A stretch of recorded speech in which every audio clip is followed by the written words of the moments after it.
So, welcome, Felipe. Would you like to introduce yourself to our viewers?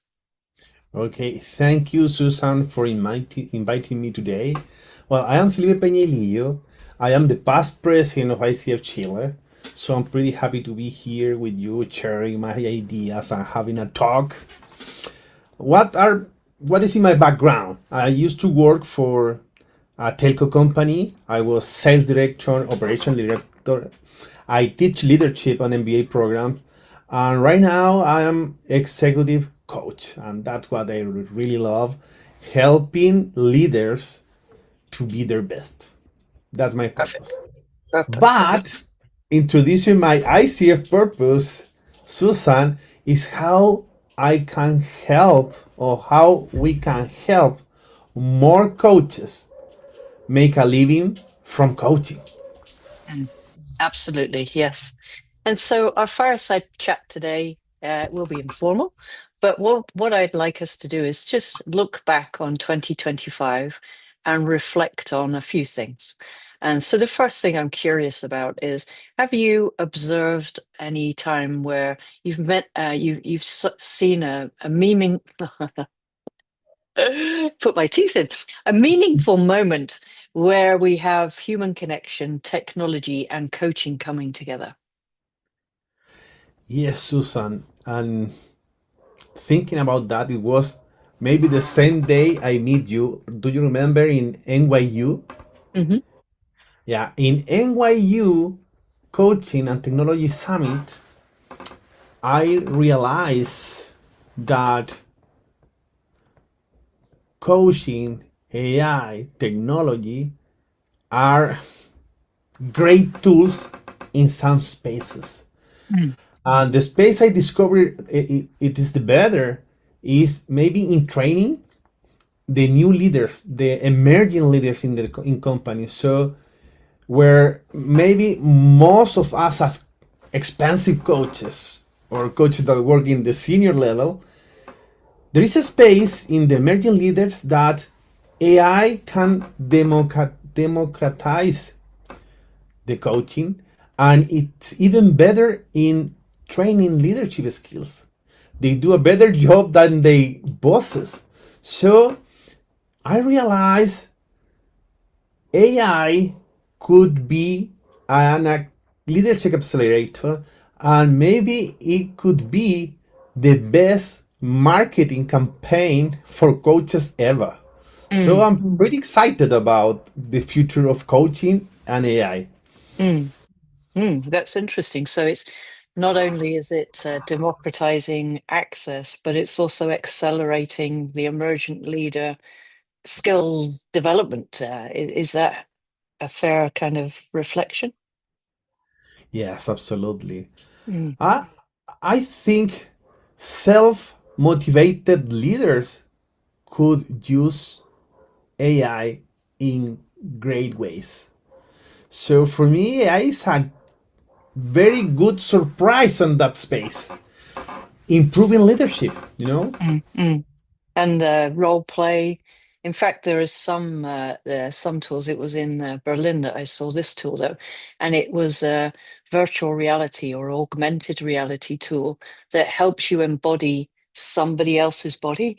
So if you're a man and you want to know how the world treats you as a woman, you could be in this virtual reality space inhabiting a female body and seeing what interactions you're getting through being in a different persona. So there are some interesting new ways that we could explore being human and interacting with others.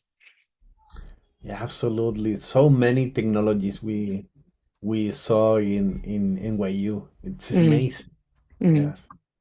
So as we experiment and learn with these new opportunities, what principles guide you in keeping AI human-centered, ethical, and inclusive? Let's begin with human center. I think that it's also a mix with ethical, right? But it must be human centered because uh, behind, I don't know, in front of the AI, there is a human always. Mm, So we must be uh, an action player on this new technology to keep it human centered, mm, right? And I think it's very important we understand that we as coaches are the, I don't know, the gatekeeper or the caregiver for having, you know, AI that's human centered. I love AI. I use a lot of thinking in AI, and I am doing things that for me was impossible 5 years ago that I'm doing right now with this assistant of AI. But keep it in human, it's what make all the sense. So that's the challenge, right? right. There's quite a bit of background noise is stopping now. I'm not sure A if it's noise. yes, I can hear. Right now it's stop. Okay, yeah.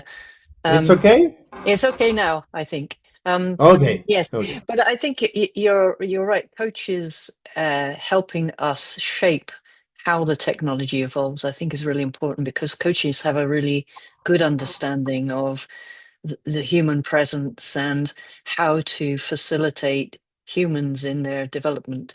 And therefore, if we can have more coaches giving us feedback on AI development and what matters in terms of doing no harm, etc. Yes. And in the ethical side,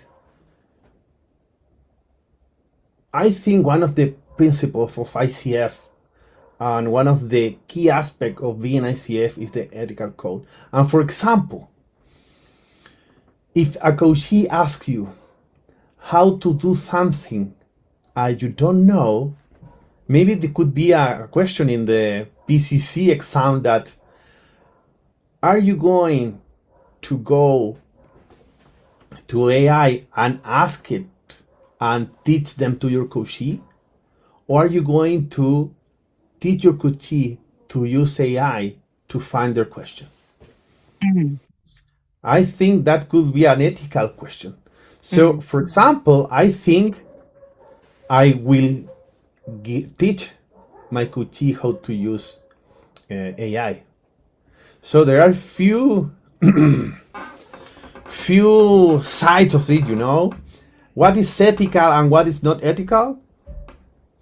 I think there is a frontier we have to explore, maybe in the AI coaching coalition, right? mm, We are in new frontiers, or boundaries are moving, mm. so we have to update them. And AI is growing so fast and changing so fast. Maybe the boundaries will always be changing, right? Mm. And in a way, I was on a webinar yesterday where this question came up about change and how fast the change is happening.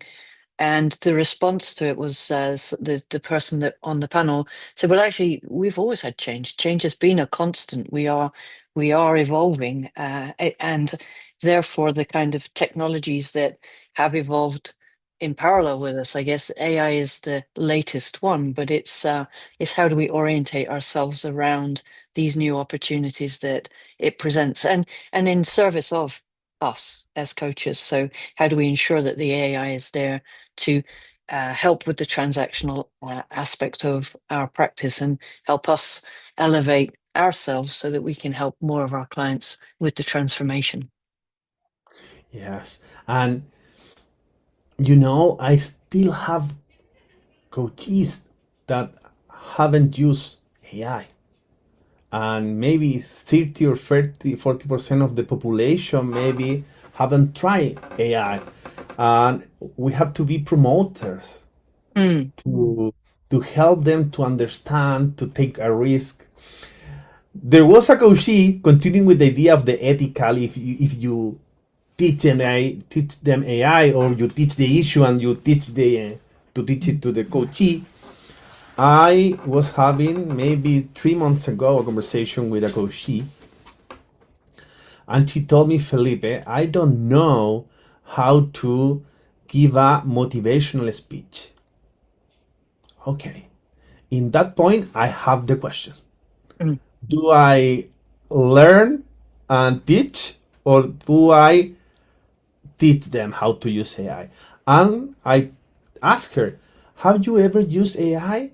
And can you believe an engineer in a big company have never used AI? And we try it. She wrote, in this case, he used the AI of the company, Mhm. and he asked her, how can I give a speech, a motivational speech for a person that have improving its performance or his performance the last year? And the AI give her a big line, and then she understands Mm. what he can do. And right now he chooses a lot. Mm. So one of the insight, continuing with the first question, is one of the insight is there are so many coaches that are not currently using AI. Mm. So it's a great work. So we have to help them how to enter on this world, and it's not so difficult. Mm. I think it's 53% of coaches that were 53. interviewed in the global coaching profession, the survey that we do, um, aren't using digital platforms right now. So, yes, part of our work next year is to help people play with it, to have curiosity around it, and to develop a curiosity so that they become more practical with the use of AI. So, if you can imagine one shift that could most positively shape the next chapter of coaching, what would it be?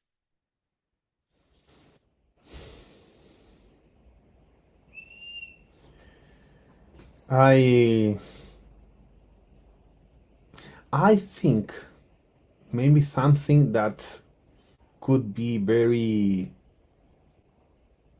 disaligned, but I think maybe we have to revisit the definition of coaching, understanding or evolving the definition of the coaching, understanding AI, understanding what company understand about coaching. So I think AI is maybe a turning point and inflection point where we have to also rethink what will be our value proposition. Mm. And I think for companies in the B2B marketing, coaching means a lot more what we are doing right now. And I think AI could help us to Mhm. meet that gap. So I have lot of hope. I feel hopeful. Does it word exist? Hopeful? Mhm. Okay, I am hopeful that AI will make us be more effective. Mhm. Will make us will make us grow our business. But understanding and reflecting on which are the spaces where we can create value for the companies. So Mm. that's what I think. Mm. I think that disappointing point maybe ICF is in his 30th anniversary. So what about thinking what coaching mean again? It sounds a great challenge for me, and especially in B2B. Mm. Yes. Yes. And the opportunities, as you say, how will coaching evolve? How will the coach evolve? And where should the coach evolve? And that'll be, I guess, based on, what matters to you, what's authentic to you, what space do you want to I operate think, in? yes, I think, Susan, we have to understand something. It's very different life coaching from executive coaching. Mm. They are not the same. Mm. So maybe in the new world, we have to create more niches, a more specialized version of coaching, right? Mm. And even in the B2B space, for company, maybe it could mean a mix between coaching and mentoring. Mm, or maybe a mix between coaching, mentoring, and training. So, what are we going to do? We mm, are going to be purist, and this is mean coaching, or are we going to reflect? Maybe we can create some kind of capabilities in our coaches as ICF to enter in the line of mentoring, to be better training. Maybe there is a space of opportunity, and I think that could be a great discovery the next year. mm. And okay, yeah, that's. I imagine that's the space that you are exploring. Is that something you would like to learn more or explore more next year? Yeah, absolutely. I would like maybe have a group of great coaches that are mixed experience in corporate world. Maybe we can understand and define standard about how how we can be great mentors also. Mm, What happens if mentoring is kind of a specialization in ICF, you know? mhm, So these spaces, I think that could be more visible when AI challenge or assumption and it taking spaces in the company, as I said, in the emerging leaders where they can train, they can be consultants, they can be coaches, and in the next level maybe we will have to understand this mix to grow the bigger leaders.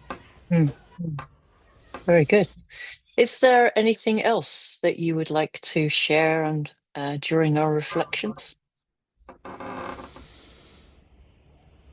I think AI is the best marketing event in years in the coaching area. So for every coach that is seeing this video, there will be a lot of opportunity. I think the industry will grow. So I think the coaches that choose a niche as the next level of the AI coaches base Mhm, will grow their business the best. mm, And the one that not will also have a lot of work because really AI is doing a great work mm, democratizing and increasing the demand on coaching in the company. So I'm hopeful about mm. the future, Susan. Perfect. Yes, me too. I think it's a great opportunity for us. Yeah, And we need more coaches. So, yeah, let's embrace AI and scale our businesses. absolutely. Thank you very much, Felipe, for your time today, and I hope you have a wonderful festive season. Thank you very much, Susan.